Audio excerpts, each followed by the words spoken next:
അമ്മ മോനെ എന്തായി? ഞാൻ അവന് പൈസ മേടിക്കാൻ പോയിക്കൊണ്ടിരിക്കാം. ഇവരിവിടെ പിള്ളടിക്കാൻ പറയും. ഞാൻ പോരാ. വേഗം വാ.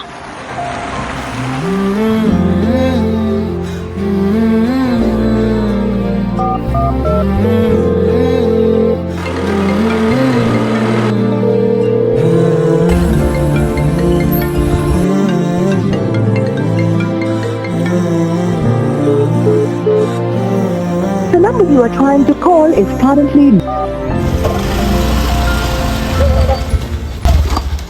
ഫോൺ എടുക്കാത്ത. ഞാൻ ഇത്തിരി ബിസി ആയിരുന്നു. എന്തേ? പൈസ രേസം എന്തായി? ഏത് പൈസ? ഞാൻ പറഞ്ഞു നടന്നില്ലേ പെങ്ങളുടെ ട്രീറ്റ്മെന്റിന് വേണ്ടിട്ട്. നീ ഇന്ന് തരാന്നല്ല പറഞ്ഞ എന്റെ അടുത്ത്. എടാ ഞാനൊരു കൂട്ടുകാരനെ മറിച്ചടാ.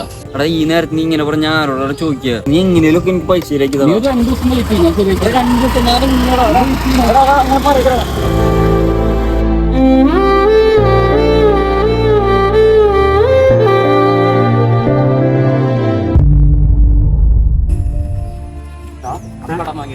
കടം ചോദിക്കാനോ കൊടുക്കണ്ട, ഞാനും കൊടുക്കാൻ.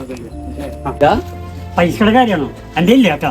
നിനക്ക് നാണണ്ട കാണാറോടൊക്കെ കടം ചോദിച്ചു കൊടുക്കാനായിട്ട്. എടാ ഞാൻ പൈസ മേടിക്കേണ്ടി വന്നല്ല. ഓ അനിയത്തിയുടെ പേര് പറഞ്ഞ് ഫുഡ് അടിക്കാനാവും. നീ അല്ലടാ കഴിഞ്ഞ ആഴ്ച അമ്മാവന്റെ മാമന്റെ പേര് പറഞ്ഞിട്ട് എന്റെ പൈസ മേടിച്ചത്. എടാ ഞാൻ കടം വാങ്ങിക്കാറുണ്ട്. അതെനിക്ക് നാണല്ലാത്തോണ്ടോ എനിക്ക് പുട്ടടിക്കാനൊന്നല്ല. എന്റെ അവസ്ഥ അങ്ങനെ ആയതുകൊണ്ടാ. പിന്നെ ഞാനിപ്പോ വന്നത് എന്റെ പെങ്ങളുടെ നില പ്രസവിച്ചു.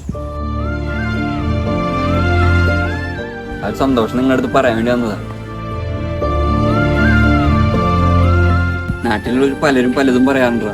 പക്ഷെ ഞാനൊന്നും വില വയ്ക്കാറില്ലേ. നിങ്ങൾ എന്നെ ആ കണ്ണാണല്ലോ കാണുന്നത്. ശരിടാ.